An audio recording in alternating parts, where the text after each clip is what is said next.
Hello and welcome to the Build with Bear Workshop. My name is Pat Bear and I'm here to build a model kit. I'm also here to hang out with all of you. And I'm going to start things off by throwing the Bear Cave, the Lego, the scythe, the Tier 2 blue emote in the chat. If you are currently a subscriber, you can reply with those emotes. If you are not yet a subscriber, you can say hi. You can use other people's emotes. If you feel like being a lurker, well, you can go ahead and lurk. That's also okay.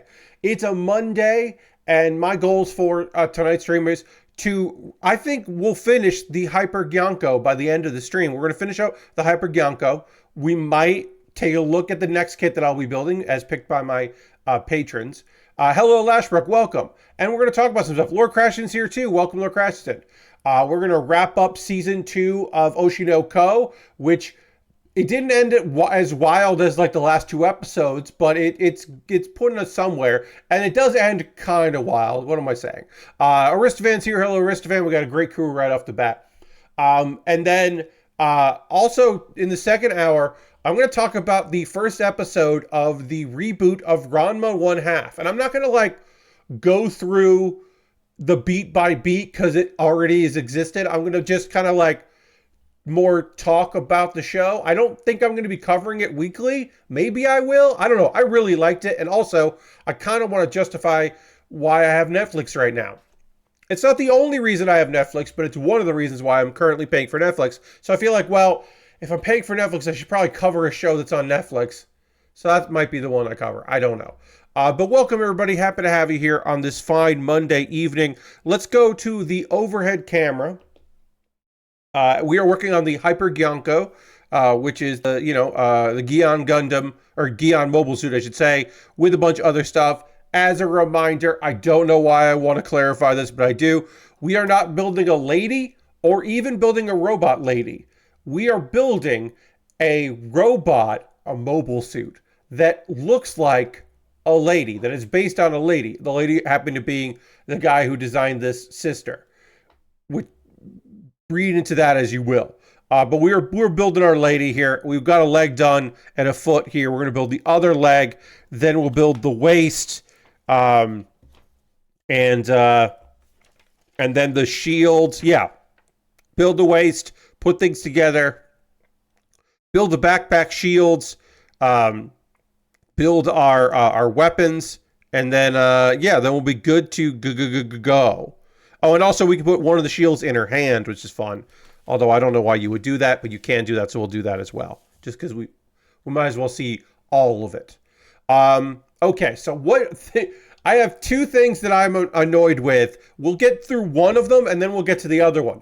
First and foremost, I feel bad because my $3, $5, and $10 patrons vote every month on what I do the second bonus stream of the month. I say that here. It's usually the second Tuesday of the month. This month, it's not a Tuesday. It's a Wednesday because I'm getting back from a thing and I don't know exactly when I'm getting back from it. And I didn't want to schedule a stream and then be rushing because that's not fun. Also, I like AEW despite last week's show. And they have a show on Tuesday instead of their usual show on a Wednesday. So I kind of want to watch that. But more importantly, I just didn't know if I'd be able to start the stream on time. So my patrons, as I said, my patrons vote on what I build and or what I do on that Tuesday, my $3, $5, and $10. Of course, this week, again, it's going to be on a Wednesday.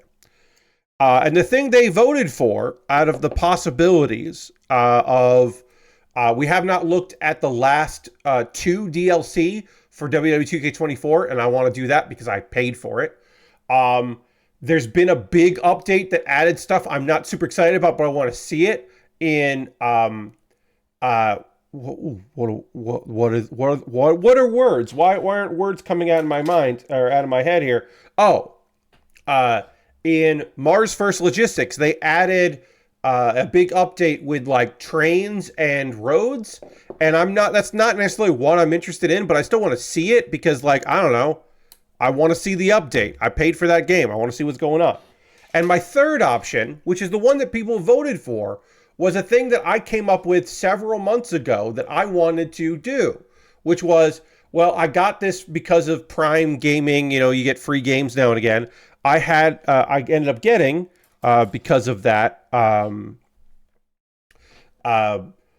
TMNT Shredder's Revenge. And I was like, oh, cool. I think that would be really fun to play that game. And you know how I would actually like to play it? Because everyone's seen that kind of remake of a side scroller, that style. That's not anything particularly interesting to me. It's not even really my genre of game, the side scrolling beat 'em up.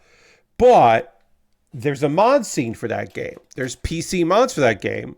I looked at them and I was like, oh, there's some good stuff here. I bet this will be fun. I'm going to do that. So when I came up with this idea, I downloaded some mods.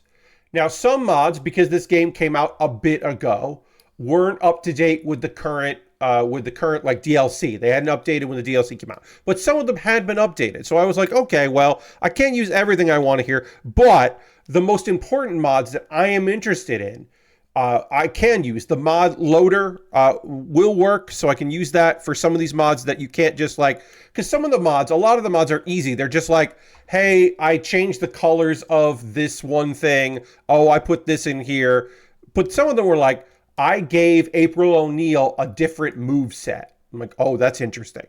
Or or like, hey, I got the debugger tool to work in the game, so you could just do the stuff that they used to debug the game, meaning changing characters throughout, which is really interesting to me, or being invincible, or refilling your health. Like always being able to use ninja moves, like the powered up moves the whole time. Stuff that, like debugging tools, cheating, really. That was interesting to me.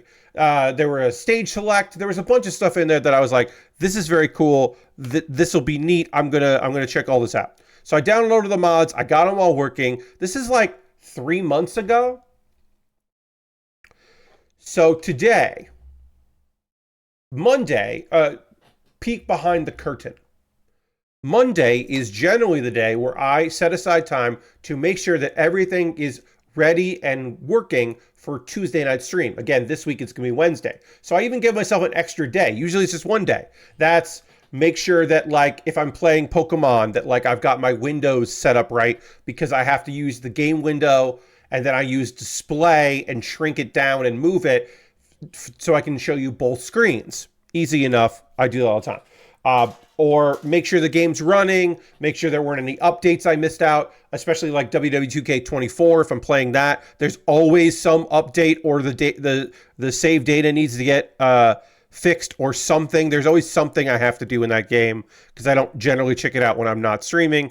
Or like, oh, I meant to, between this and the last stream, I was going to change this, so I want to go in there and change this entrance or exit or whatever. So I do my prep work. So I go in and I load the game up, and something's fucked up. And so I start a new game, and almost none of my mods are working. The only mod that is working, or the only couple mods are working, are changes that were made to characters, like some of the select screen stuff is working, and the mod that changes the intro is working. And that's it. The debugging thing doesn't work. What else didn't work? Screen select stuff, that doesn't work. A lot of the mods that I had that affected gameplay. I mean, I didn't test to see if April's new moveset works, because nothing else was working. And so I'm like, fuck, what happened? Well, about a month and a half ago, there was an update that broke all my mods. And this happens, right?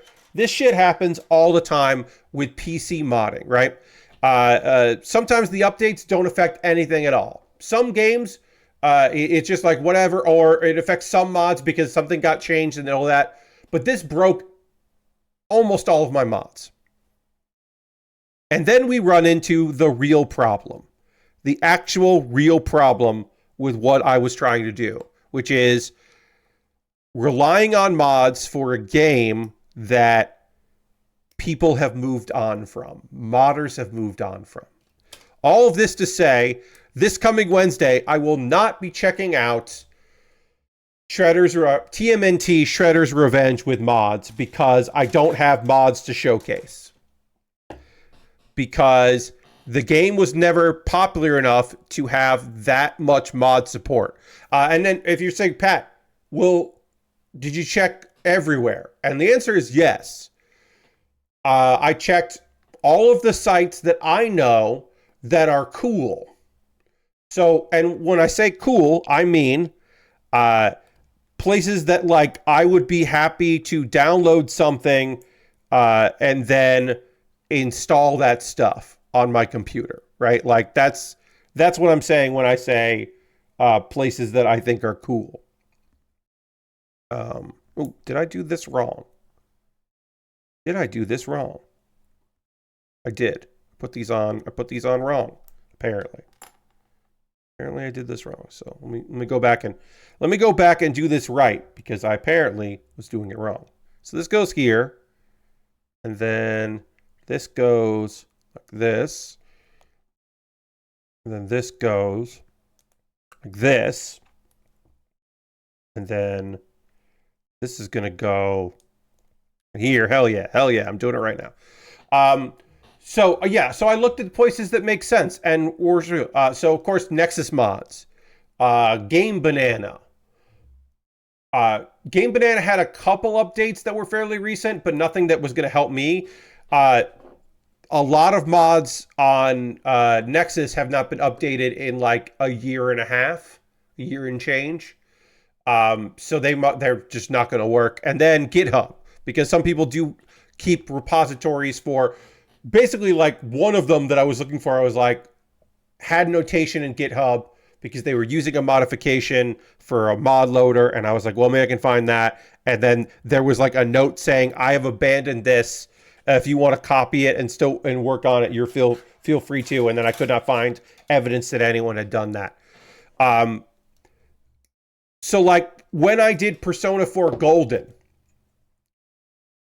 with mods, that's an old game, right? The Steam version was old. The reason why I was able to do it on stream is because they got a big HD update. When the console releases of it came out, they, for free, upgraded the Steam version. And that caused people that had not worked on anything for that game in a long time to update it, because they got excited about the fact that people were buying it because it was on Game Pass and a few other places, and console ports and stuff. There was a renewed interest in the game, and so modders came out of the woodwork to like update it and get things ready and support the game, because they were excited about it, which is awesome. It was very cool that happened. Not every mod got the update, but a lot did. And then some people were like, I asked the mod author if I could update it for them because they've moved on to other things. And there was a thing that Game Banana has that's very fucking cool, is they have bounties. They have request bounties, but also they have update bounties. And so some people got really into that and trying to like update the things. And so there was like a communal effort to get that shit done, which ruled. And that's how I was able to do that. But in this case, that has not happened. This update that broke a lot of mods has not been worked on. People have not stepped up to fill in the gaps there.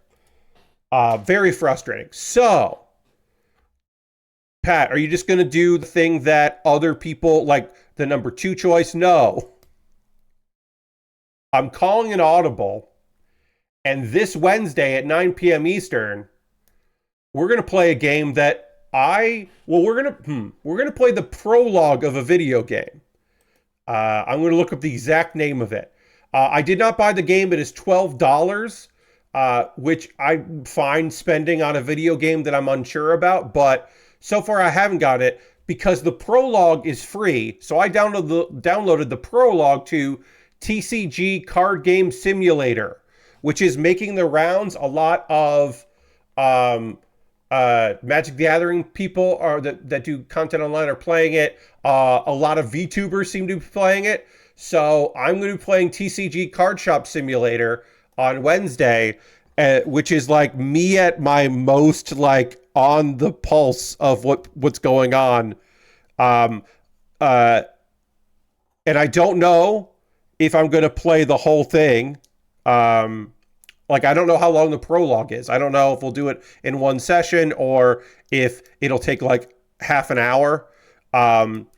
If I really like it, maybe I'll get it. Yeah, I've been tempted to get that game. Yeah, so let's check out the prologue on Wednesday and see if it's something that maybe I'll buy it. I don't know. I feel like I'll get my it's been popular. Yeah, Aristofan. I do think it's fucking brilliant that people that made a Pokemon knockoff mobile game took all the art they made for cards and then made a simulator where you sell those cards from that game. And that's fucking brilliant. It's really smart. I think that's like genuinely, like no joke, legitimately, I think that's very smart to do. So we're going to check that out. Is it what I wanted to do? No. Is it going to be fun? I think it will be. Now, if it's a bust, if it's not fun, or if it's really short, then we'll go play a real card game, Hearthstone. And we'll just do that on Wednesday. But yeah, if I really like it, I might just pick up the game and then play it another time. So, I'm very frustrated by all of this. Also, I was supposed to be getting a code any day now for a game that I'm going to be streaming next Tuesday, that comes out on Thursday, and I still have not gotten my code for it, and I inquired about it and have not heard from them. So, I want to play Europa, but if they don't give me the code to Europa, then I'm not going to play Europa. So we'll see what happens there. I was told I'm getting a code for that. So again, I don't know. Maybe I'll get it at some point. So that annoyed me today. I'm glad I did it today instead of tomorrow. This is why I don't wait till the day of. The only thing I wait till the day of is like Hearthstone streams, because I play Hearthstone every day. So like I'm always every day I'm prepping for a Hearthstone stream by just playing Hearthstone. Okay, so this is gonna peg it to that there. All right, so that's gonna go in like that. That doesn't seem right. Oh, that's because I have the wrong piece. This is the butt, not the front butt. All right, and then I need more purple D23 over here. All right, so now I'm going to vet a bit about the other thing that happened. So, this is outdoor stuff. We have a sprinkler system in this house, out in this yard, I should say, not house, not in the house, in the yard. We have an automatic sprinkler system that, you turn on the days you want and you program it when you want to go, and you do all the things, and then they all work and everybody's happy. And it works just fine. It works totally fine. Here's the thing. At the edge of our property, we have a big sprinkler that comes out and waters this edge of the grass. Well, we're not going to keep grass there anymore. We are going to cover it in dirt. And it's going to like pull back our edge of like the line of our property a bit. But it's good because that edge of the property people walk on from stuff that's on the other side of it. And it's really annoying. And so we're just going to cover that area with dirt and not worry about it. So I don't have to mow and we don't have to weed that spot. It'll be fine. We're trying to set up a bit of we can't have a fence because of the HOA. So we're going to set up a natural barrier with just some dirt and some like big, tall, weird plants that don't require much or any maintenance. So that'll work out good. So we're doing that. Well, we need to turn off the big sprinkler that's back there, right? And we could just by zone say, don't send anything there. But if we're going to cover that whole area with dirt, we don't want it to we want to pull it up, right? So my dad knows where it is. I get out there because that edge of the property, there's a bunch of trees. So there's a bunch of roots, big roots and small roots. And it's a pain in the fucking ass. And there's some rocks. It's hard to get in there. This is not the easiest task in the world. So it's like, okay, well, I'll get this done. So I get it up, pull it up. dig up around it. Okay, so how do I... So generally, when you're setting up a sprinkler system, you do it by like, you dig up the ground, or if you're new property, like the first owners of this house was, you put it in before you put your grass down. So you're going to have a bunch of like pipes going all over the place, and then you're going to have other pipes coming off the pipes, and then those pipes are going to be in your zones, and then along the way you're going to have connectors, and you're going to have your sprinkler come up and be right there. This one must have been added later. Like they must have later decided they wanted a sprinkler in the very edge of the property. Sure. Because instead of tubing, I discovered there was a hose. And it was like rubber hose. And of course, this one sprinkler and that hose had a connection that we did not have a cap for, because that's all we wanted to do. Pull up that and cap it off, pull up the thing, take off an adapter if we need to take an adapter, but there's no adapter. It's just way too big. So we don't have a cap that fits it. So the solution is go to a hardware store, get a bigger cap to cap off this hose, or follow the hose. Dig up the ground, because we're just going to put dirt back there anyway. Who cares? Dig up the ground, follow the hose until the hose meets a pipe somewhere. So I'm digging. Yesterday, I spent several hours in the backyard. Thankfully, it was fairly cool. It's cooled off a bit around here. Digging. And I'm just fucking digging. I'm digging around, digging up stuff. There are roots that I have to cut through. There's roots I have to avoid because they're very big. And here's the thing I discover. The people that put this extension in, obviously they had some kind of hoe. They had some kind of either machine, some kind of machine to dig this up. Now you know, and I know, that a hose, if you're buying rubber hose, it's going to be in a loop. You're not buying it flat. So this hose they didn't like lay it down and squish it or whatever or do something. They just let it lay because they didn't care. They knew where they wanted the sprinkler, and they knew where the pipe was. And so they just let this hose just travel. So I started digging far away to the edge of our property and then looped way back around. And I didn't find the piping. I don't know where that piping is. You know what I found? A connector between the hose and another hose.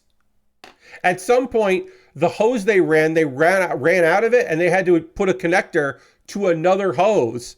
And finally, I figured out that I could unscrew the connector to that hose, and we had a cap that would fit on the other hose. So I've capped it there. And now tomorrow, because I took a fucking break from this bullshit, tomorrow I've got to go in and I've got to just move the dirt around and cover up all the holes, because today we tested and there was a little bit of water coming out, but it's fine. It's not enough to warrant any problems. We're not gonna lose money on it or anything like that. I'm gonna panel line this while it's not connected, because this just be easier to do. This will be a lot easier to do it now before it gets all connected. So again, I'm fucking furious. That was hot and sweaty work, and I was very unhappy yesterday because I was like, oh, this hose is probably pretty short. No, we'll find a pipe, no problem. Nope. It just took fucking forever, and then finally, I found that hose. And it was really hot, annoying work. So I will say this. If you were going to be a homeowner sometime, or you got family or friends that are going to go put in a sprinkler system, just run the fucking pipes. Just run the pipes and even if you use different size sprinklers, so they're different kinds, different sizes, all that. Yeah. Try to be uniform in what the end caps will be and what the connectors are. if you're going to add stuff. Because Jesus fucking Christ, you're making a lot of work for somebody else. I curse them. They're probably, the people that did this are probably all dead, but I still curse them. Curse them to hell. It really fucking sucked. Not cool. Anyway, hi. Very briefly, I will tell you about the end of Bad Blood, the WWE pay-per-view on Saturday. It had not ended once the stream started, so I did not see, but I went back and watched the main event.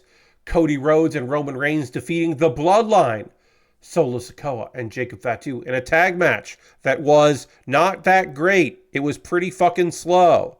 One of the fun elements of Jacob Fatu and Tama Tonga coming in, or Tonga Loa coming in, is they're faster and they picked up the pace in Bloodline matches. Because when I say that Bloodline matches are slow, I mean that Roman Reigns works a very methodical style, and I'm kind of tired of it. So Rowan being back is still cool as hell, but I didn't like this match much at all. And then after the match, Jey Uso came in to even the odds, which is great. Jay's back. Welcome, Jay. Jay's still wanting to work underneath Roman. And then as they were leaving, Cody gets jumped by the Bloodline, who of course lost, or the new Bloodline who've lost. And then Jimmy's like, you gave him your word, Uso. You gave him your word. And so, which he did. So then that meant that Roman and Jimmy came back and helped out. They went and helped out Cody, which was good. Good for them. And then, not on the show, but on social media, it was revealed that on his way back to his bus, he got in an argument on Cody Rhodes' tour bus. He got an argument with one Kevin Owens, who then beat the shit out of him. So I guess Kevin Owens has turned heel, and we were expecting it. People were expecting it. That'll be a good feud. Things are kind of weird because the next pay-per-view is the Saudi Arabia show, and it's champion versus champion. So this is a TV feud that then they'll pause so that Cody can fight, I assume, Gunther. Because I think it would be fucking cool as hell if Sami Zayn beats Gunther tonight on Raw. I don't think he's beating Gunther tonight, so I feel like it's Gunther versus Cody in Saudi Arabia, which is interesting. But yeah, I don't know what you do with the fact that I guess they need a feud, even though this isn't the feud, so they need another feud, and then that'll lead into maybe they'll squash the beef before Survivor Series. I don't fucking know. I don't know what they do with this. I'll say this. Even though it felt like completely and utterly obvious that Kevin Owens was going to turn heel on Cody Rhodes at some point, I still was surprised it didn't happen in the ring. Oh, also The Rock came back for like a second and didn't say anything, and people lost their goddamn minds. And the fact that The Rock came back for that brief moment is the reason why the main event of Bad Blood wasn't the Hell in a Cell match, which it seemingly probably should have been. But yeah, overall, good pay-per-view. Some botches here and there, some matches I didn't love, but some good matches, some good storyline stuff. This is G4. This is G3. So yeah, I want to kind of finish talking about the pay-per-view because it hadn't ended by the time the show started, or my show started. So now I can talk about it. Now I'm done talking about it. I will be streaming this Saturday. I will not be watching live AEW Wrestle Dream. I will be watching that after the fact. I did consider it. I did think about it. But I came to the conclusion that a bunch of my friends that I normally watch live wrestling events with are not going to be around this weekend and available. So enough of them will not be around that I decided, okay, well, I'm not going to miss a stream. I am probably going to miss one stream or reschedule one Saturday stream this year because all of AEW's pay-per-views are on Saturday for the rest of the year. WWE, I probably will just like not see live and watch it later, but I would like to see one AEW show. It's weird that I will not be seeing what could be what some people are saying definitely is the end of Bryan Danielson's career. Like that he will retire when he loses to Jon Moxley. I still think he's gonna win. I think he's gonna beat Moxley. Because in my head, my heart of hearts, I think that Bryan wraps this up in Japan at Wrestle Dynasty or Wrestle Dream, whatever it is, the January show in Japan that they are doing. I feel like that's where Bryan would wrap it up. Now, does it make sense for him to wrap it up in Washington State? Yes, it does. Does it make sense for the person to Wrestle Kingdom / Dynasty? Yes, Lashbrook, it's Dynasty. This is Wrestle Dream. Does it make sense for Jon Moxley to beat Bryan Danielson for the title? To me, yes and no. Because Jon Moxley, just the concept of Jon Moxley, sure, maybe. The idea that Bryan doesn't lose to someone younger on the way up that it means a lot to, kind of bums me out. And this Jon Moxley, this fucking storyline Jon Moxley, it's not about me, it's not about you, Bryan, it's that really fucking sucks. Like, the idea that this Jon Moxley is going to retire Bryan, I don't love at all. I don't love the idea of that. So, I'm kind of like, what if it wasn't this one? What if it was somebody else? What if it was like, in January, Konosuke Takeshita, Kazuchika Okada, Daniel Garcia, real long shot, Wheeler Yuta. I feel like ending Bryan Danielson's career, as we know it, his full-time career, shouldn't go to Jon Moxley. That's just my opinion on it. It should mean something. Because AEW has already done the I won and then retired thing with Sting. No one retired Sting. He just had his last match. And I don't like it, but that's what happened. That's in the books. That's what happened. So like, okay, well then what if this time, like somebody benefited from that? What if somebody actually benefits from, because Jon Moxley does not benefit from ending the in-ring full-time career of Bryan Danielson. Like, really at all. Maybe a little bit, but barely.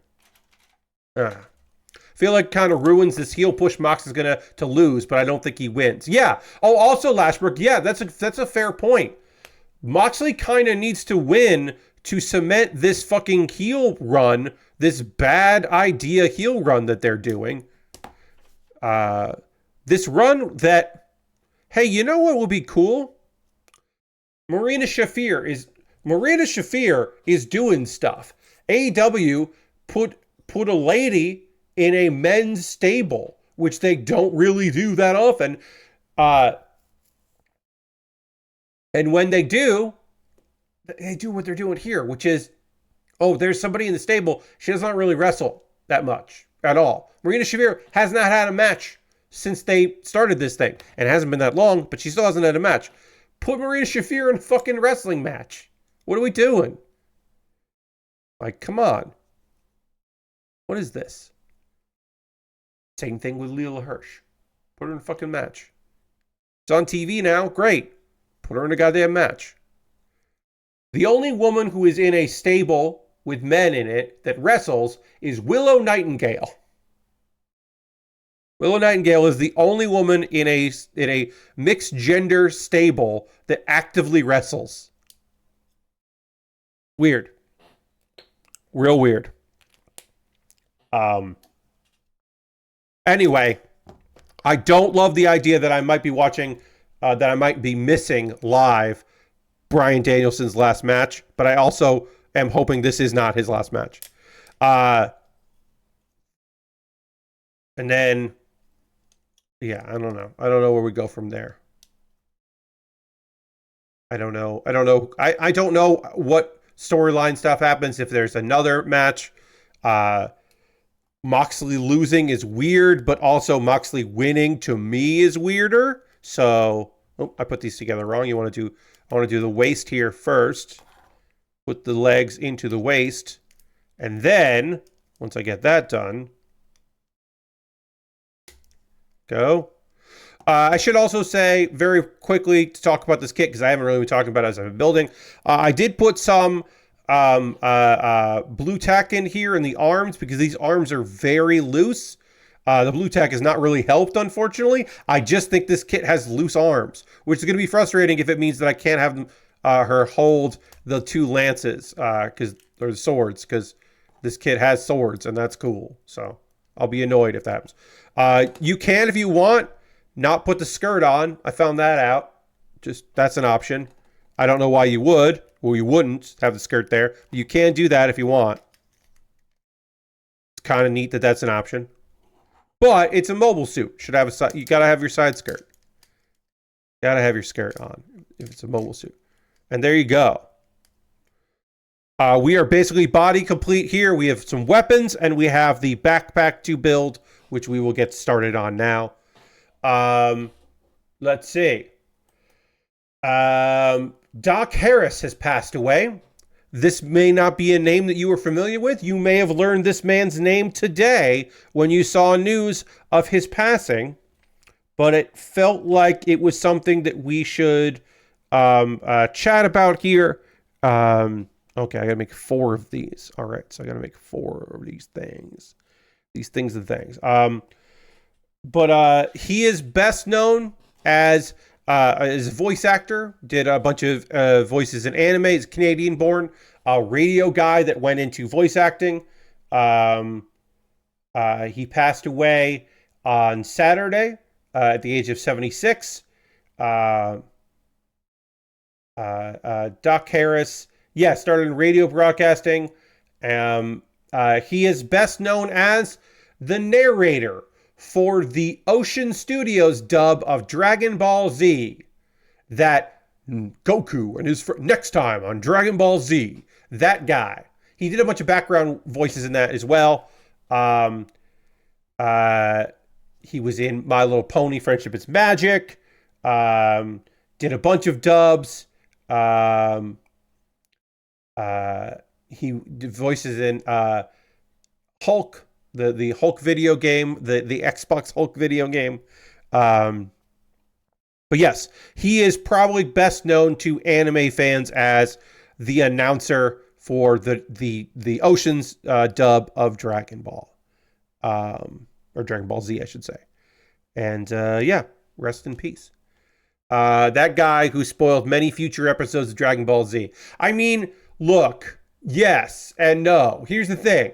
Sometimes those next time on Dragon Ball Z's,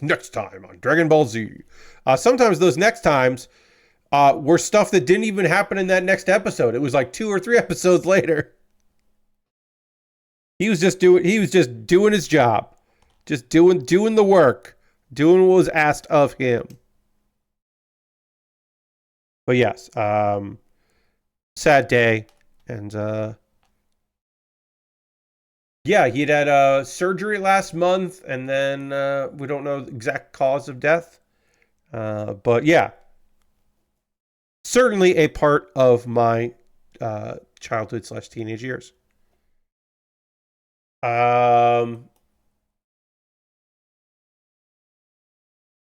This one we'll transition. We'll talk about some video game news here, but I got a quick one here.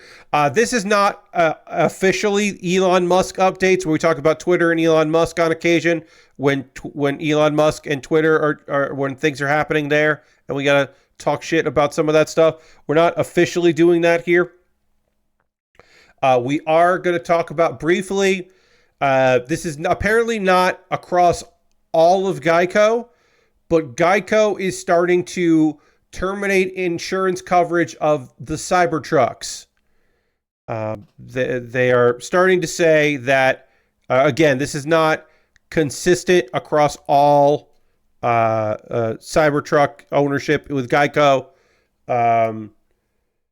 But they are saying it does not meet our underwriting guidelines. Seeing that picture of him jumping on stage, I initially thought it was Dave Lang with a hat on. No, that was definitely not. Definitely not. So yeah, not much of a story here, but it's funny. There was somebody talking about this because they were like, they were saying something to the effect of like, I have so many vehicles with Gyanko, and this is the only one they canceled. Because, you know, some people will be like, oh, well, that's probably just isolated incidents. That's not like everyone that has one is happening. It seems like a lot of people are. Which, you know, that must, you know, sucks to suck. I don't know. Now, why is this happening? Well, there's a number of possibilities here. One of the main reasons is it's incredibly expensive to get Cybertrucks repaired because they were built to not take as much damage in accidents. But also, when they do get damaged, it's fucking very expensive to find people that will work on it, to get the parts, to get appointments for it. It could be the glass that fucking shatters in the sun sometimes. There's only one place that can fix it, yes. Repair costs, the time, glass, the stainless steel issues. And then there's one other reason, maybe it's the fact that Gyanko is owned by Berkshire Hathaway, company Berkshire Hathaway, and Berkshire Hathaway is owned by Warren Buffett. And Warren Buffett and Elon Musk have had a long amount of hate. Of course, it's speculation, of course.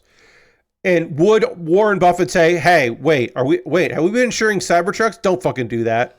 Maybe, maybe not. I don't know. I don't know how involved he is day to day with the operations of that part of the business. But it does seem like a little bit like, hey, maybe Warren Buffett was like, fuck off with this. Either way, they're getting out of the game. And that's bad for, owners of the Cybertruck, I guess, but you know, they got so many other things to worry about too. It's just one more big problem for Cybertruck owners is continuing to be insured. Let's see. Also, apparently, the secondary market for Cybertrucks is basically non-existent. If people want to buy Cybertrucks, they want to buy them new. They don't want to buy used Cybertrucks, which makes sense to me. That makes a whole lot of fucking sense. But all right, B7 and B6 why are B7 and B6 different sizes? That doesn't make any fucking sense. B7. Oh, is that B5? That's B5? Wait. That is. Okay. So I did this wrong. B5 is a shorter size. I got the wrong size on here. B5 is here.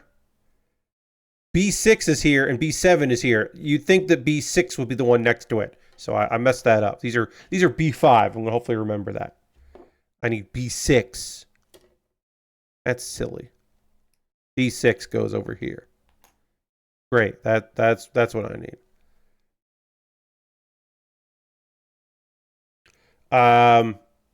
Let's see. Video game news. Hey, let's say goodbye to 343 Industries and hello to Halo Studios. That's right. We got ourselves a rebrand, everybody. We got a new name. We got more Halo stuff coming. They're moving to Unreal Engine 5. They're not going to use slip space anymore, which seems like, I mean, I don't fucking know. You know, ask me anything about Slipstream, but like, that sounds good. Wait, why is this not lining up right now? God damn it. What am I doing wrong? These don't line up. B7 and B6 is what I need. Sorry, everybody. I gotta take a pause here before I talk more about Halo. Okay. Is this B7 or is this... That's... Oh, the larger one is 5? That's what it is. Okay. All right. The larger one is 5. No, the larger one... Yeah, okay. The larger one is 5. All right. There we go. Now I figured it out. Now we should be okay. My apologies. Anyway, yeah, problem solved. They're going to switch from their in-house Slipstream to Epic Games' Unreal Engine for multiple projects in the series. The studio had said that it will improve development efficiency and change the recipe of how we make Halo games. So here's the real thing, right? It makes it a lot easier for them because it means that people they're hiring just have to learn how they're using Unreal Engine 5 and not how to use Slipstream, their in-house engine. And so like, yeah, you know, do it. Yeah, you should. I think. I don't know. I can only pretend to know so much about active game development, but that to me, I'm like, yeah, all right, good job. The way we made Halo games before doesn't necessarily work as well as the way we want to make games for the future, says the CEO, Elizabeth Van Wyck.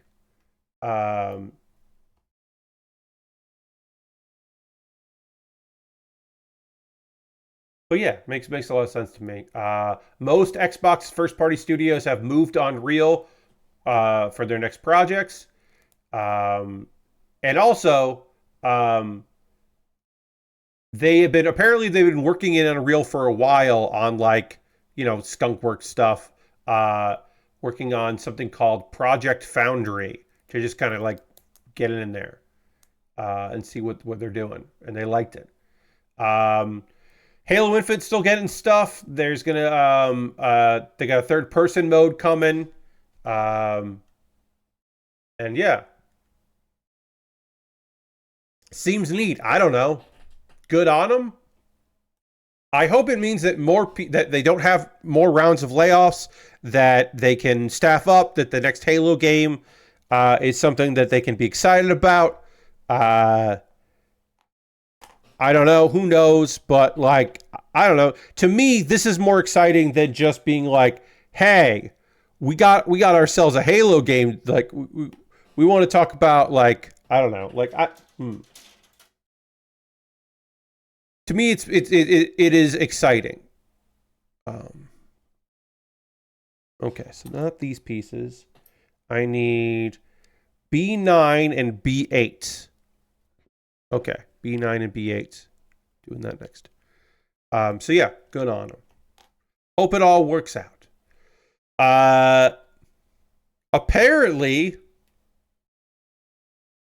there is discussion out there of the Guillemot family and Tencent flat out buying out Ubisoft.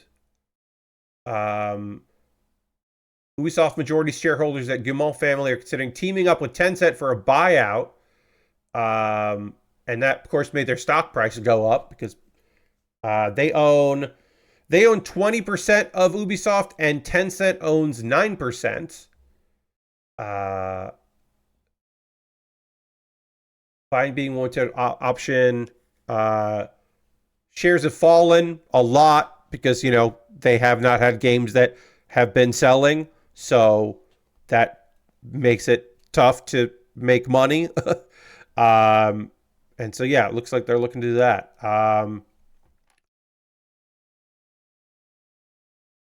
And apparently last month there was an open letter from the hedge fund that are minority shareholder, AJ Investments, and they were calling on board members to consider taking the publisher private.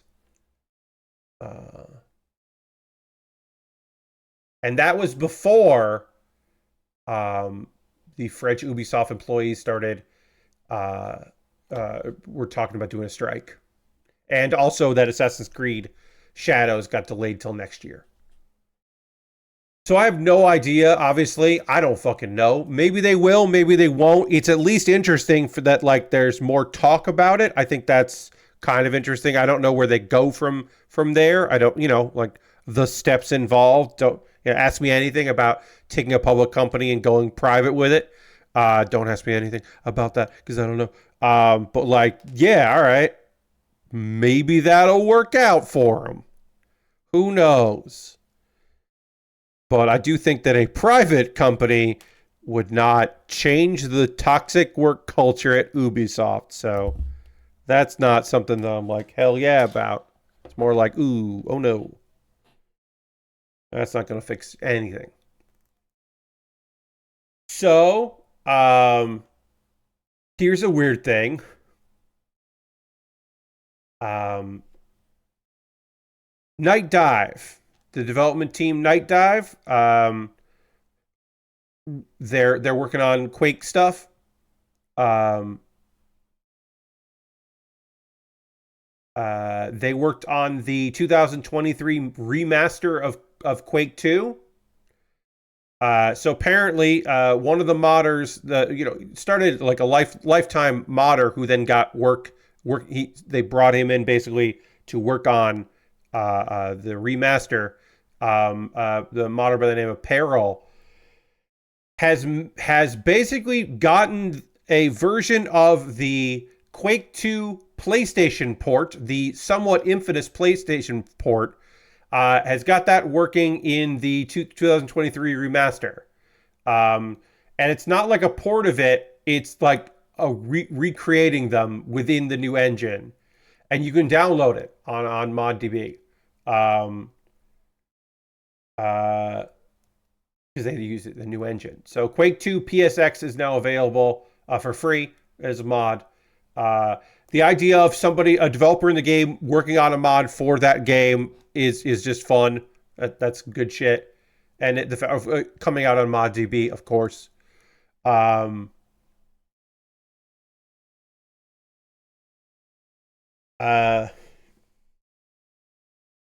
The Quake 2 remaster by Night Dive included modified N64 levels at launch. I remember that. But they didn't have Hammerhead Studios, the PlayStation version. And apparently, Peril was like, yeah, we tried to do that, but trying to recreate their engine didn't work for us. So he said it was a lot easier just to use the engine they were using to instead of like porting the map data, just recreate it. So he's just been doing that. He also has like the traditional port, but then also made some changes to it, which I love. That it's just like, yeah, still wanted to make some changes to the game. So added in improved enemy AI, bug fixes, and then tweak some level stuff to like make it one of those like it's like you remember but better kind of a thing. I need to make 6 of B2 and B3s. So B2, B3, B2, 2, 3, B3. B2, B2. B3, B3. The remaster from 2023 is $10 on Steam right now. If you wanted to go check that out. And of course, the remake is on ModDB, as I said. So I need 6 of these. 3, 4, 5, 6. 2, 4, 6. Great. Got 6 of these. Put these together here. Let's see. We will, in a moment or two, take a pause for the cause, talk about ways you can support the channel and all of that, do all of that good stuff. Second hour, we'll talk about the end of the somewhat wild, at the very end of it, conclusion of an anime. Talk about that. And then we'll also get into a remake, which again, I don't know if I'm going to be talking about weekly or not. I haven't decided yet. I still don't know what shows I'm covering, but we'll talk about that. I had completely forgotten they had done a Quake 2 port, but I have it installed on my PC. Hell yeah. But yeah, they did the remaster. And then, yeah, if you want to go to ModDB and check that out, let me take a look at the link. If you look for ModDB/mods/Quake II-PSX. Put it in chat. The 1 point, yeah. Go to ModDB. Take a look at it. I haven't fucking been to ModDB in a long time. This is not one of the mod places I take a look at. Actually, I wonder.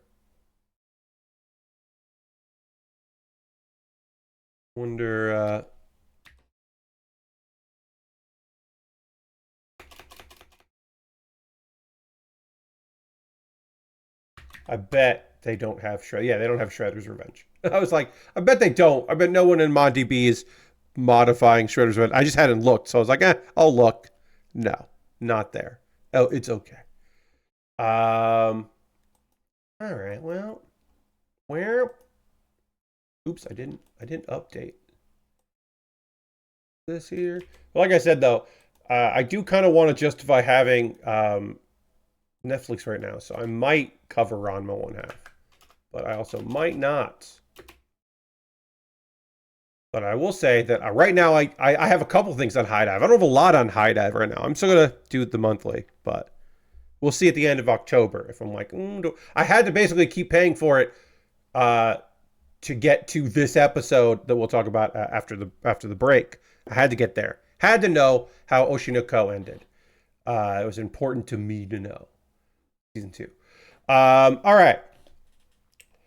Now is the part of the stream where I'm going to talk to you. That's right, you folks, about ways that you can support this stream and this channel and the work I do here. Everything I'm about to talk to you about is optional. You are under no obligation to do any of these things. I'll talk for a couple of minutes about them. Then we will continue to do some cool shit. First and foremost, throw the Bear Cave, the Lego, the site, the tier 2 blue emote in the chat. If you are currently a subscriber, you can throw those emotes into the chat now. Let the people know, Dirty's here, welcome Dirty, that you are a supporter of the Build with Bear Workshop. I would appreciate that very much. Being a subscriber means you get some cool emotes. You don't see ads during the stream, pre-roll, or if an ad break happens, which hopefully it won't, or if like the screen gets small and then there's like a text ad at the bottom, annoyingly. You don't see any of that shit, which is nice. Also, you're directly benefiting me through the system you're already in. And a reminder, if you are going to subscribe, don't do it through Twitch's app. Let me put that in there. I don't say this. I'm going to try to say this more often. If you're going to subscribe, make sure you do it here and not through the app, Twitch app. Go to twitch.tv/subs in a web browser if you want to subscribe and you're on your phone. Just don't pay that Apple tax. Don't do it.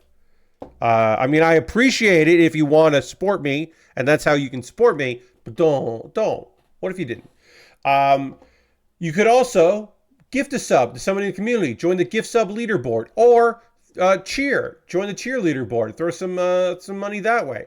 Those are 2 ways to support what I do here. Of course, they're optional. You don't have to do it, but if you wanted to, it would be pretty great. Another way to support me is to go through Patreon. I got a Patreon, patreon.com/PatBear. There's a $1, $3, $5, and $10 tier. There are different rewards for the different tiers. Consider joining me on Patreon. Even if my $3, $5, and $10 patrons voted for a thing that I won't be doing on Wednesday, unfortunately, which is a shame.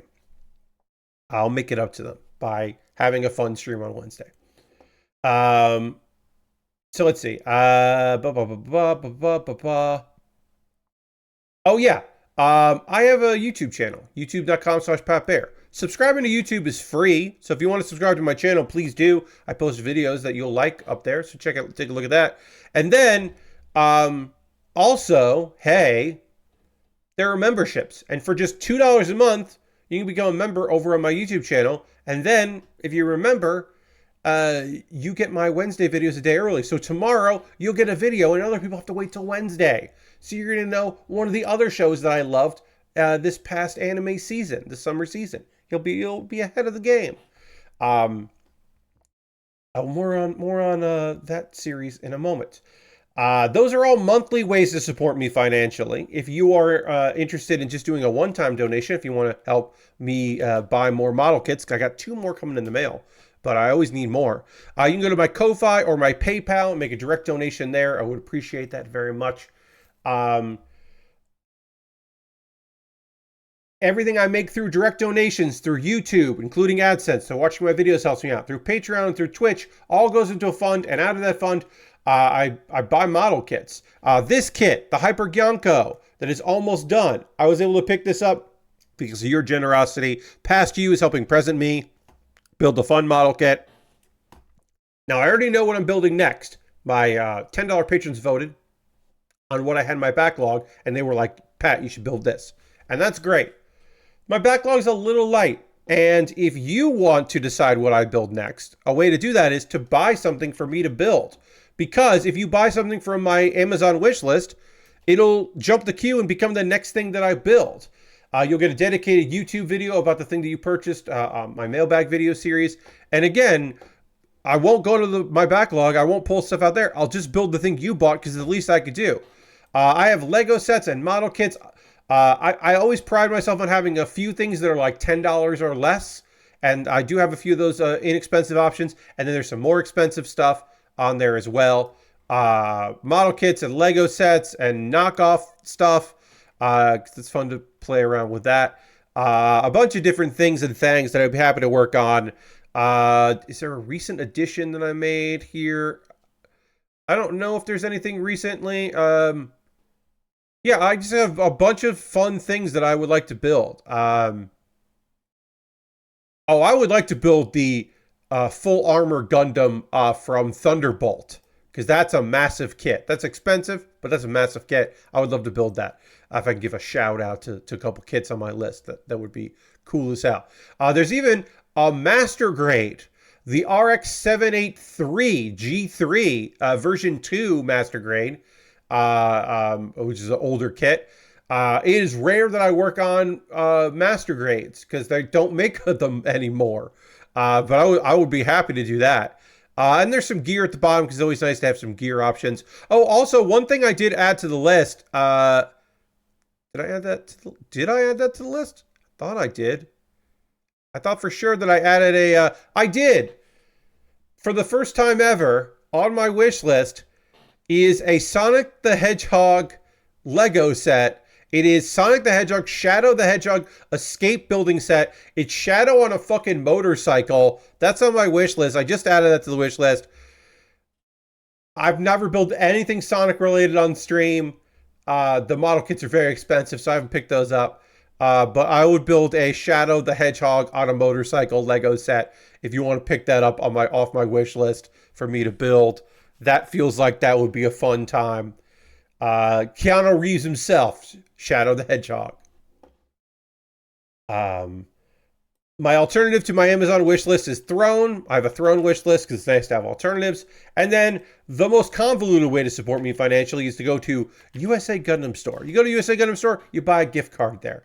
They send you an email with a gift card code. Then you send me a whisper here on Twitch, or a DM on Twitter, or a private chat on private chat on Blue Sky, or a private mention on Mastodon, because I'm in all those places with the gift card code, and then I will use that gift card code to buy a model kit. People have done it. I always talk about it, and it sounds like why would anyone do all that? And the answer is I don't know why anyone would do all that, but people have, and that rules. Thank you for everyone that's supported me in that silly way. If you want to support me and not spend any money, you can just hang out in my Discord. I have a fun Discord. You're welcome to go chill in the Discord. We'd love to have you over there. What are we going to do next? Oh yeah, a couple of video links for you to check out. Pat Baer's Anime Club, my ongoing video series where I talk about anime, in this case over 2 hours of anime talk, talking about the summer season that was and the fall season that has just begun. My wrap-up / preview that I like to do every quarter. And then Kuma Baer. Kuma Baer is my weekly anime recommendation series. This week's one, which is just wrapping up because there'll be a new one soon for this Wednesday, I talked about My Dear Friend Nokotan, a show that is really weird in a way that I enjoyed very much. Did it need a bit more character development, especially the minor characters? Sure. Was it nonsensical in parts that didn't seem like it was necessarily always on purpose? Yeah. But it was really enjoyable, very fun, and I like a good weird show. And that was a good weird show. So I talked about that. What do we got going on here? Got a message on my phone. It's something that I can reply to later. It doesn't require my attention right now, and my apologies for even bringing it up. Okay, so I'm going to talk about some anime here. I'm going to drink some water. I should just say, real briefly, I will be bringing it up. I don't have a graphic yet. I haven't figured this out yet, but save the date. Please save the date for November 2nd, which is a Saturday night. Saturday, November 2nd, I am going to be doing an Extra Life stream. More details to come. It will start earlier than normal because it will be a longer stream. It'll be a gaming stream. I will not be building model kits. I will be playing a game. More details to come, but save the date, November 2nd, an Extra Life stream. Your friend Pat. More details to come about what team I'm joining, what I'm, if a particular building that I am raising funds for within Extra Life, all of that information, what game we'll be playing, all of that will come soon. But I just want people to save the date because I can finally announce that I'm doing something. What charity thing I was going to do this year has become a weird thing, a weird bit of business. I had an idea for something I was going to do this month, and then I decided to shift because of an opportunity. By talking about it, someone said, what if you did that for Extra Life? And I was like, okay. And I can't say exactly all the details yet, but more details coming soon. Just save the date. I might make a graphic of just like to remind people to save the date, and then more details about it. But yeah, that's coming up. Hopefully you'll have some charitable donations available for a fun time with your friend Pat. But we're going to be doing that. So no building on that stream. But it'll be a good time. Speaking of good times, right now, I am going to drink some water. We're going to dramatically transition back to the overhead camera. We're going to continue to work on the Hyper Gyanko. And we'll do that and talk about some anime right now.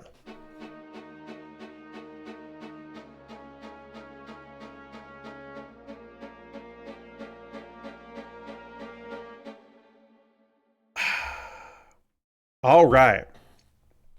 So, let's talk about the 13th and final episode of... Oh, sorry, it's only just good. Small one is 26, okay. So, the 13th and final episode of Oshi no Ko. We're finally going to talk about it. It's time to get into the weirdness of this particular series and conclude it right now. But first... let me just make sure I know how to do this one. I did it. Great. That is how one of them goes. Excellent. I believe I have done this all properly. This looks right. Okay. So now we're going to do the same thing on to other side. So we'll do that. Wait. That. And like that. And like that. But yeah. So at the end of episode 12 of Oshi no Ko season 2, a body was discovered. A body that had a murder that had taken place and apparently had been unsolved, and just missing persons case. Now we know that that's the body of Goru. Goru, it was a doctor who then, after he was murdered on the same day that a woman gave birth to twins, he became that boy twin.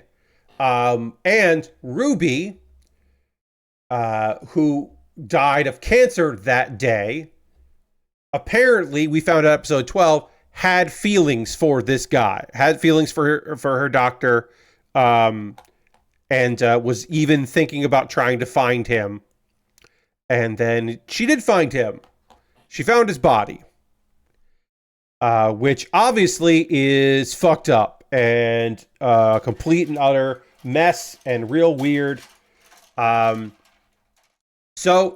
they call the police, which is like, I will say this, pretty surprising, honestly, considering like these are quote unquote normal girls. Like 2 girls found the body, but the fact that they called the police and they're like, yeah, Ruby and Akane called the police, and it's like, that's probably smart. Yeah, all right. Yeah, you probably should call the cops if you find a body. That's a level of maturity I was not exactly expecting.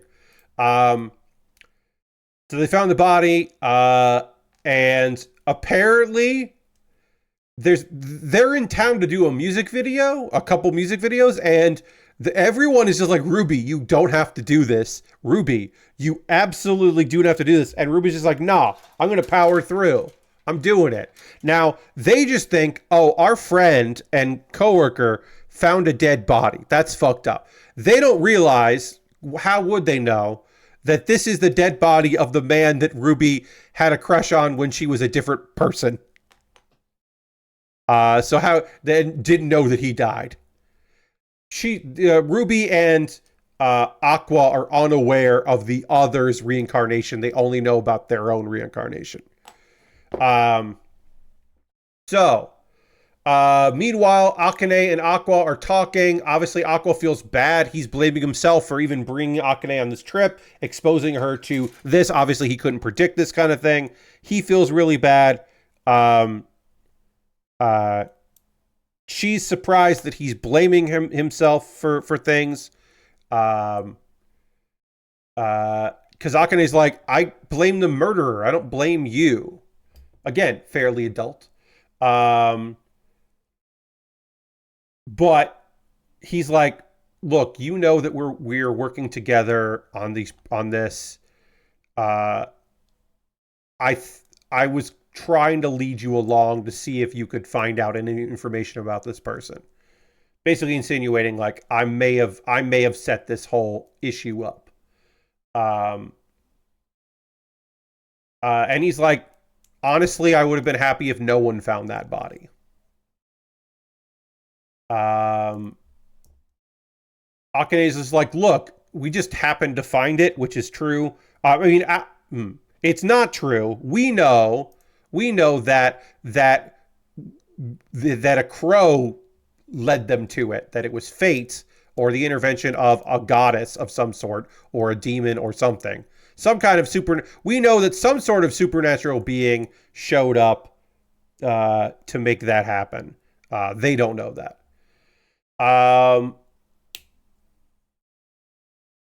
Akane wants to be there for Aqua, and Akane knows that Aqua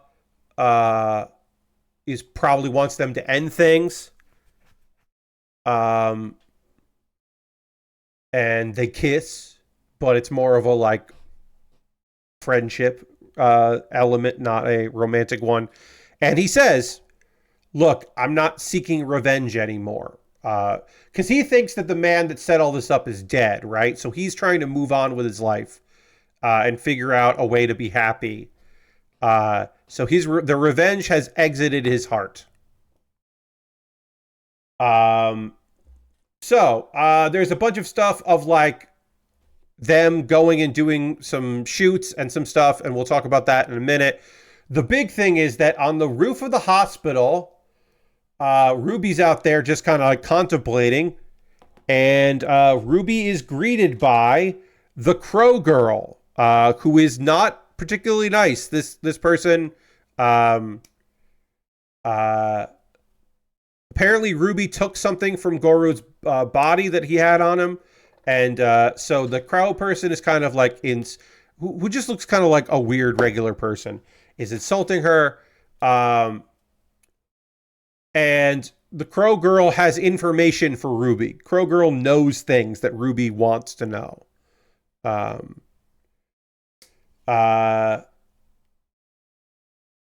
Let's see. That she died. That Goru died the same day that I gave birth, and there were some fishy gentlemen. Is like the phrase she used. I wrote it down. This is the way it was translated, quote unquote, fishy gentlemen.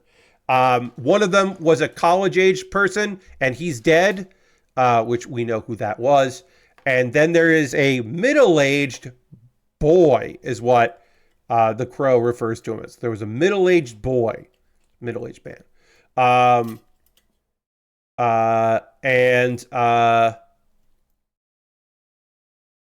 He hasn't died.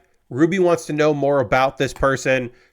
She kind of understands that the college-age person is probably the person that killed I later, and is, is no longer here. That is probably the case, because it makes the most sense. Then there's the music video stuff, and there's the director kind of talking about how Ruby just kind of seems like a textbook idol, and there's nothing particularly exciting, because we remember Ruby is an idol in the way that Ruby is trying to emulate the idol that she loved, and so she is not like necessarily super professional. She's just like a good mimic more than anything. So she's very unhappy about the information that she was presented. Now she doesn't have all the info. I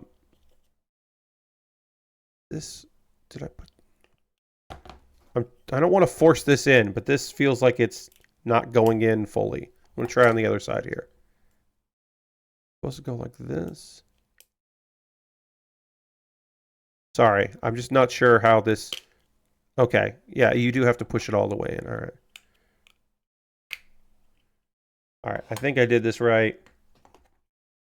Then I'm going to pop this out. Then I'm going to turn this around. Oops. Pardon me. Goes like that. Then I should be able to push it through. There we go. Never like that noise when you're like really putting pressure on something. I don't generally enjoy that part of model kit building. Because it's not that often you have to do it, but when you do, I don't like it. So, while she's like thinking about, she's basically just like unhappy that this mystery man did this to the man that she had a crush on, and then later to her, doesn't know about. She has not connected the dots that this person probably also set up her mother to die, but she does know for a fact that this person had something to do with her, the man that she loves, death. And so she's just like, I'm going to find him and kill him. And then her eyes change. She's had these like beautiful eyes like her mother, and then her eyes change and they become like dark. And the director of the music video is like, what the fuck? What just happened right now? Was totally caught off guard by her just like weird cold stare, like completely thrown by it. Let's do a little bit of panel lining here real quick. We don't have to do much on this, but we'll do a little bit of color on here. So later they're in the hot springs. Various characters in the hot springs are talking, trying try to have some fun. They're going to try to get the videos done. Don't know how they're going to do the second one because the director is a little spooked right now because of that. There's a talk about a movie that Akane is doing. Akane tells Kana that Akane and Aqua are dating, which is weird because it looked like that he was trying to break that off. So I don't know why she told Kana that, like, other than to hurt her, which I guess that's what she was doing. So it's not that weird, but I was like, oh, strange. Akane and Ruby talk about Aqua. Ruby is asking questions about her own brother because she thinks that Akane is going to know more about it. And they kind of give hints that, like, hey, why did he get into the entertainment industry? He was trying to find someone. He was trying to meet someone, it seemed like, which is exactly what he was doing. So now she kind of knows that. But it might not be a big deal. We know it is.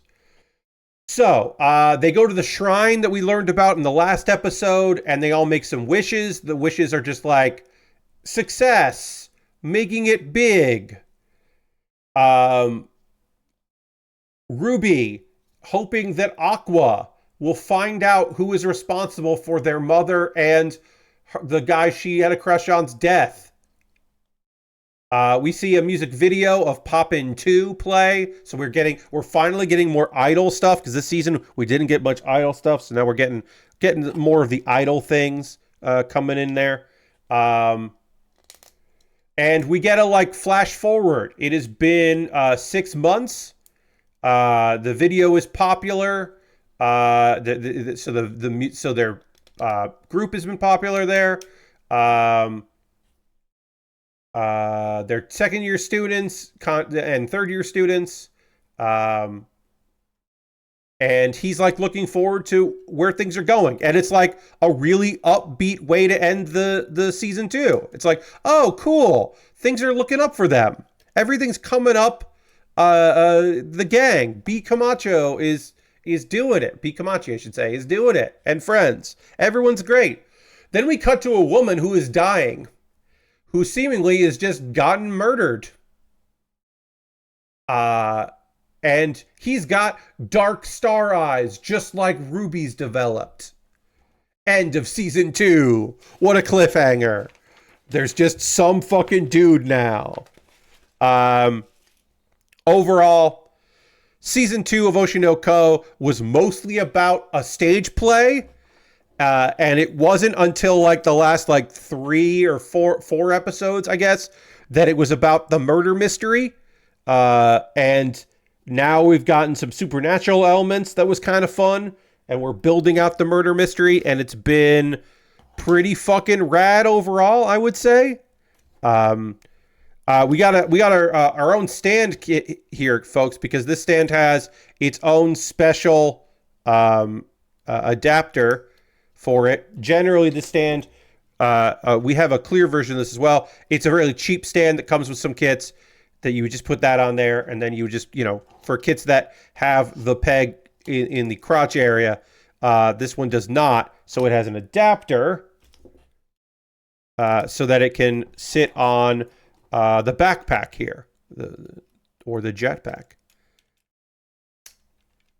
There is a plug in the back here of the skirt, but I think that's for weapons or something. So anyway, this kit can do this now. This is pretty cool. Oh yeah, season 2 of Oshi no Ko, I thought was fucking pretty damn rad. I am not going to go through point by point, but what happens in Ranma 1/2, the remake for season 1, remake of Ranma on Netflix. When Urusei Yatsura was wrapping up, people were like, oh, I wonder if there are going to be any other remakes. And it's yeah, here you go.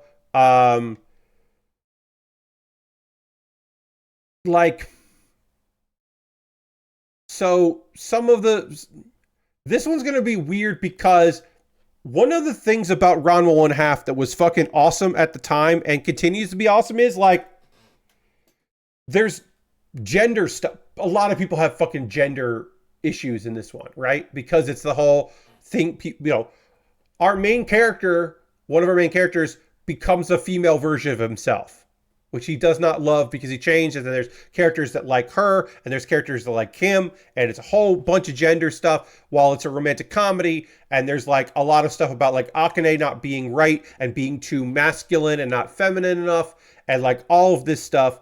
And there's a lot there, and there's also like, it seems like they toned down our panda a little bit. They toned down some stuff. The animation, I think, is very fluid and looks really good. I'm psyched to keep looking at this. I think this is a really cool looking one. But also, Urusei Yatsura had a lot of like gags that I think held up because they were just lowbrow, like situation, like ecchi kind of jokes. But there's a lot of slapstick in Ranma that, I don't know. I feel like I'm a hard judge on Ranma 1/2 because it's a seminal work that I really appreciate and love. So I can be like, oh yeah, this is a classic. That bit. Oh yeah, I forgot about this. Whereas other people will be like, so what's up with all this like fucking slapstick? What's going on? But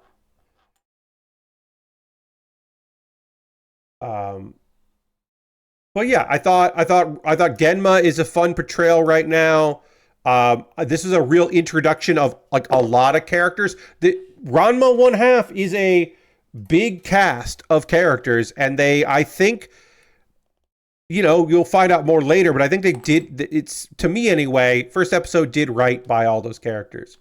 I don't know. I thought it was right off the bat pretty great. Is this the original show or a new version? This is a remake, Lord Crashington. This is a complete remake of Round 1/2. This is not like a original story and with the characters, and it is a retelling, much like Spice and Wolf was, much like Urusei Yatsura or Fruits Basket or Shaman King, or I think those are all of the big examples from the past couple years of Orphan that happened a while back, or they fucking redid Orphan. I would say this one I'm more interested in than most of the other ones. Fruits Basket I was really psyched about because it was way more closer to the original source material and went farther than the anime, the previous anime did. So I thought that was pretty fucking rad.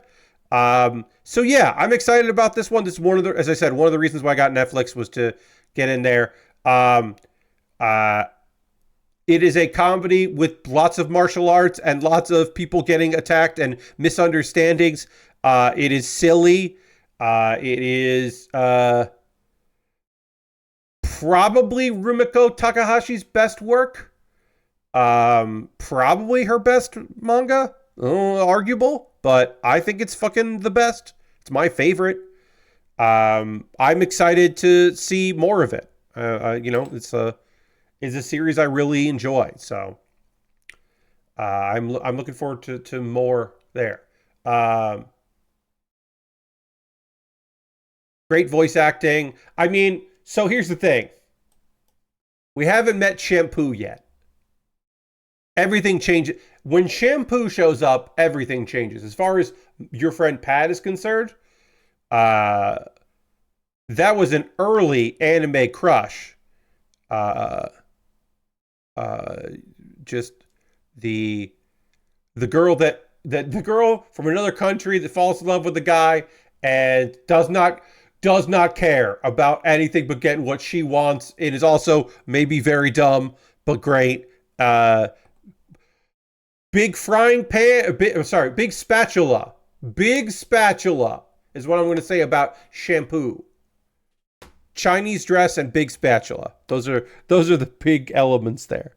Real good. Real good. I'm going to do a photo here, and then I'm going to take this apart and then do the other photo. I can take these shields off and I can put them on the hands so she can hold the shields. And so I'm going to do that, but I'm going to take a photo of holding the weapons. I will tilt this so you can see what it looks like before I do that part. Put this off here. That like that. Hell yeah. Because we got to have our lances here. Anyway, that's anime talk. Now is the part of the stream where I want to hear from you. What are you watching right now? What are you playing? What are you up to? What are you into? What's got you going? What's got you excited? Video games, TV, movies, anime. What's up? Let me know. Love to hear that in the chat. I'll tell you that last night I watched this past weekend's Tokyo Joshi Pro Wrestling show. It was fun. Zaya Lee, formerly Zaya Lee, who apparently had issues. She was supposed to be, or visa issues. She was supposed to be on the show. Last minute, they got formerly known as Ikeman Jiro, Ikeman Tokyo, Japan, to come in and fill in, which was just an incredibly fun, silly bit of business. I thought that was fantastic. Unfortunately, my girl Arasu lost her match against Ryo Mizunami, which she was destined to lose, but it was still a good one. Meiko Satomura was fucking there, and Meiko Satomura is on her retirement tour. She's retiring next year. She can still fucking go. She can still kick real hard. That was fucking awesome. So good wrestling on that show. Really enjoyed that. Shoulders popping out there, unfortunately. So let's look at this kit here. You can see shields. I love how the shields look on this kit. The backpack shields, and we will attach it so that the shields are being held as well. We'll do that version of it. But yeah, this is a fun kit. This was a good 2-stream build. Really enjoyed how this turned out. I would recommend the Hyper Gyanko because even though it came with all of these fucking stickers, we only used 1, 2, 3, and 1 set of eye stickers because, as you can see, there were a lot of other options for the eye stickers. We could have done a bunch of other things there, and they gave us multiples in case we fucked up, which is great. We could swap them if we wanted to. I really appreciate that. We ended up just using 1 preset of the eye stickers, and I think they look good. So we could have done more with that. Comes with its stand because it has the adapter, which I like. One thing about these stands, I should just say here before I take a photo, that I always like these stands is this. You take, so this is the stand here, right? You can do that. You can do this. And you take this apart, take this off, fold this in, and then this pops in like that. Well, you just leave that attached. And then you can do that. And that takes up less room if you want to store a bunch of these. I have a couple of them for emergencies to, occasionally I build a kit and it just doesn't want to lay flat for photos. Like this is how I would probably take a photo of this kit. It is how I will take a photo of this kit, but sometimes kits don't want to lay flat, so having the stand is really nice. But it is because of the backpack, I can do that. Take a photo of this kit. But yeah, I like these stands. I think they're very handy to have. As far as me, your friend Pat goes, and whatever I'm up to. What am I up to these days? Yeah, I also play in Hearthstone. Have a new deck that I really like. It is a silly deck where you make boars and that are really big, and then you charge and hit your opponent in the face, and your opponent doesn't like that. And it's pretty fucking good. It feels very good to do and works pretty damn well. So I've been enjoying that deck. That's my new deck on Hearthstone that I'm enjoying playing. So I got that, which is nice. Again, fucking pissed off to hell that I couldn't get TMNT Shredder's Revenge mods to work. But Wednesday we will have Wednesday, 9 p.m. Eastern. I'll say it now. I'll say it again in a bit. Wednesday, 9 p.m. Eastern. Not tomorrow. Not a Tuesday stream. A Wednesday stream where I will be checking out... Why can I not ever fucking remember the name of this game? Because it's like a weird name. It's a simulator game. We will be checking out TCG Card Shop Simulator, the prologue for it. We're going to check out the free prologue and then see if I want to pick up the game for real. Yeah, that's about it for that. I'm going to check out what y'all have been writing here. Oh, yeah, Aristovan, we'll go through what people have been playing us. So you say, why so many eyes? I feel like only one set is canonical, and that's what I would use. Yeah, I guess the idea is that it's bridging the gap between, I like that OVA, and I want to build it to be show accurate, and I think the extra eyes are here because there is a community within the model kit building folks that want to really customize lady kits, like lady robot kits, and so they were appealing to that as well. The people that would buy it because it's like, oh, that's a lady model kit, I buy those. And then also people that are like, I liked this OVA, so I want to get the kit and to get the quote-unquote canonical eyes. That's my guess. I don't know. I don't know for sure why there were so many options with eyes, but that is what I think is the reason for it.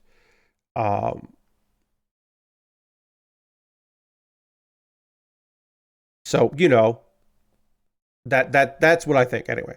I'm going to take one photo here, and then I'm going to build the part where it can hold the shields. So we'll do that second part 2. All right, one photo done. Now we're going to take the lances off, and we're going to do double shields, holding double shields, which hopefully this one hand that keeps annoying me, it'll fit in right on it.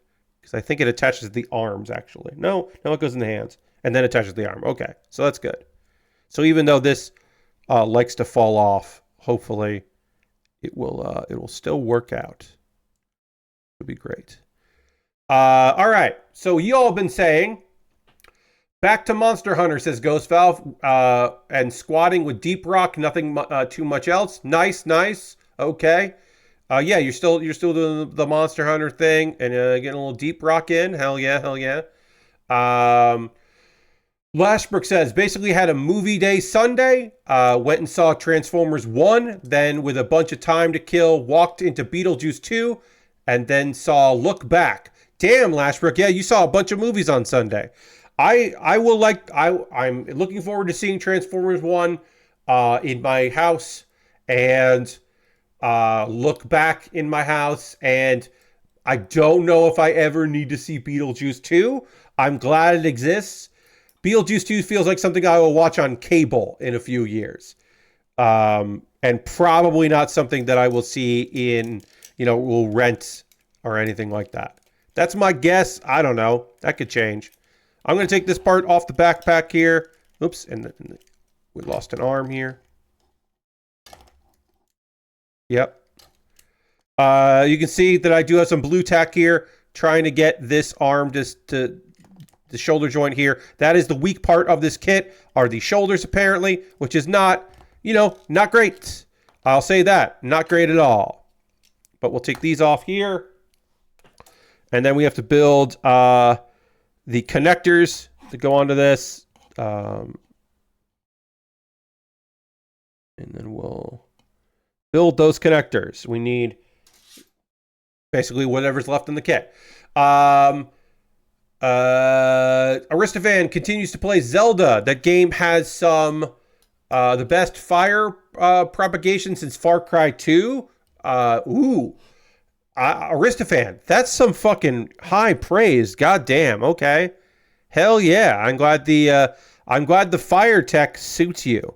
That's awesome. The demo and reviews have convinced me to buy ReFantazio. Yeah. People whose opinions I definitely appreciate when it comes to Persona and Devil Summoner and all of that, they seem real high on ReFantazio. Yeah, I don't know. That's good. That's on my future purchase. In sometime in the future, I think, but like not you know anytime soon, probably. Um, Transformers 1 was really good, says Lashbrook. I didn't even catch half the celebrity cast. Yeah, I mean, that's a good sign for an animated movie if you're not like, oh shit, oh weird. Danny DeVito's in this one? I don't think Danny DeVito's in Transformers, but you know what I mean. Because sometimes people are just like doing a character, and other times people are just like a voice, and you're just like, oh, weird. Okay, sure. Um, let's see. You hated Beetlejuice 2, just absolutely no likable characters. That's a shame. And finally, Look Back was amazing. I hear very good things about Look Back. I look forward to seeing that at some point. They did a really good job of finding a way to adapt a manga that involves looking at a lot of manga. Yes, that's awesome. I'm glad you enjoyed that. I'm glad you liked 2 out of the 3 things that you checked out. That's still pretty good odds. Dirty says, I am playing some more Satisfactory and completed phase 3 research tonight. Decided that Rogue Trader is a Friday, Saturday only game because of how long a single session goes. Makes sense. Dirty. That's some smart shit sometimes. Yeah, sometimes you got to prioritize and you got to look at a thing and go, you know what? No, I'm doing this wrong. Yeah, I respect it. Speaking of wrong, apparently I put these in backwards and it worked fine on the other thing, but does not work on this. So I do have to do some light modification, but we'll see if I did the other one wrong. If I did both of these wrong, then I have to go in and fucking fix it. So we'll see. Did I do this wrong as well? Because if it did, then I have to again fix that shit.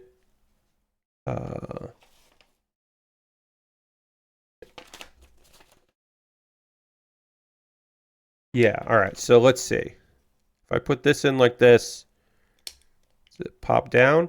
No. Okay, yeah. So I put these purple pegs in wrong, and so now I need to get this piece off and then pop it back in. And I'm not sure exactly how I'm going to do that. I'm going to try to do through the holes here, see if I can do that.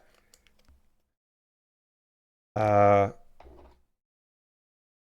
I could try pushing this out to see if it will push it out with it. I'm not sure how I'm going to do this. Let's see.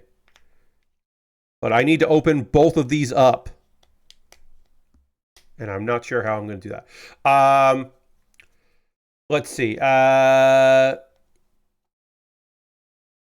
Probably play some D4 the next week or two to check out the new expansion. Nice. Other than that, I'm still working my way through TNG. Hell yeah. You got a lot. There's a lot of it. So I'm glad you're enjoying it. Good luck with the whole show. I have no fucking idea how to pop this out. I don't know how I'm going to get this out. Like the only thing I think of is really press on this, and that might pop things out. I have no idea. I put this in wrong, and now I don't know how to. Yeah. Okay, there we go. There we go. I do have to just press through, and that'll give me enough to then pop this out. So this is out, and now I need to push this out.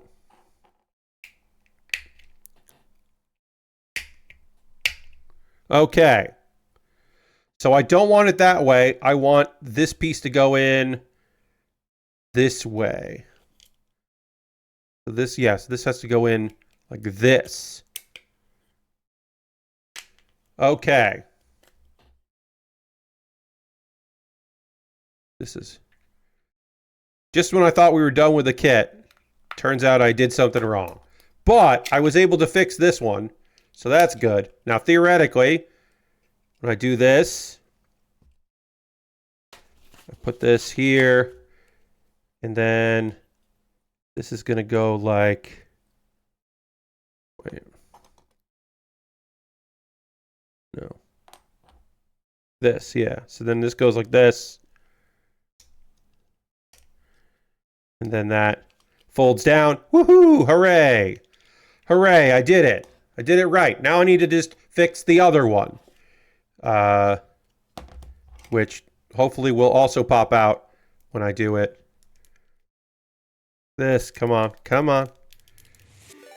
Dugma just subscribed. That's 42-month streak. Thank you so much. Appreciate that. Let's throw the Bear Cave Lego Scythe Tier 2 Blue Emote in the chat. Thank Dugma for their continued support. Appreciate you. I also should read the rest of what y'all have been up to this weekend, which I appreciate very much. But yeah, so let's throw some emotes in there. Thank Dugma for that. Appreciate you. While I try to get this piece pushed apart again. We're almost there. I can feel it. I think we're getting there. Lord Creston says, I'm enjoying more AC Brotherhood as I'm about to get the guild stuff going with buying up as many properties as possible on some classic Roman capitalism. Oh yeah, that part. I didn't know. Some people love that stuff. That was never my favorite parts of the game, but you know, I'm glad you're enjoying it. Hell yeah. Okay, so I'm going to try to push this, not push this piece through as it is, but push the gold piece through. Pop the gold piece out by pushing through there. That is not working. What if I do this? I don't want to break this. I don't want to break because I want to use the double shield. And so I don't want to fuck anything up, but also not working. This is out. It's just right now this is not anywhere. So I'm going to carefully try to wedge this, you know, this is not a great idea. I don't want to use an X-Acto blade to do this too much, but I'm going to try to wedge underneath a little bit, which maybe will be enough for this wedge. Nope. All right, so that's not going to work. I'm not comfortable with that. Next thing to do is the metal wedge, or either metal wedge or the other plastic wedge, because we're trying to get this piece off because I put the plastic cap on here wrong. Okay. So let's see if I can do... There we go. Hell yeah. All right, so now we'll just kind of ride this a little bit here, popping up more of it, trying to pop up more of it from both directions here. I'm just sliding around. I don't want to break any of this plastic, but I'm underneath enough of it that I should be able to eventually pop this out. Come on, I had it. All right. Now we'll use the metal wedge. There we go. These are noises you don't like to hear. There we go. It flew off, but it came off. None of this broke. Now I just need to get this out. Come on. Jesus. Lots of tools to make this work. We're doing it, though.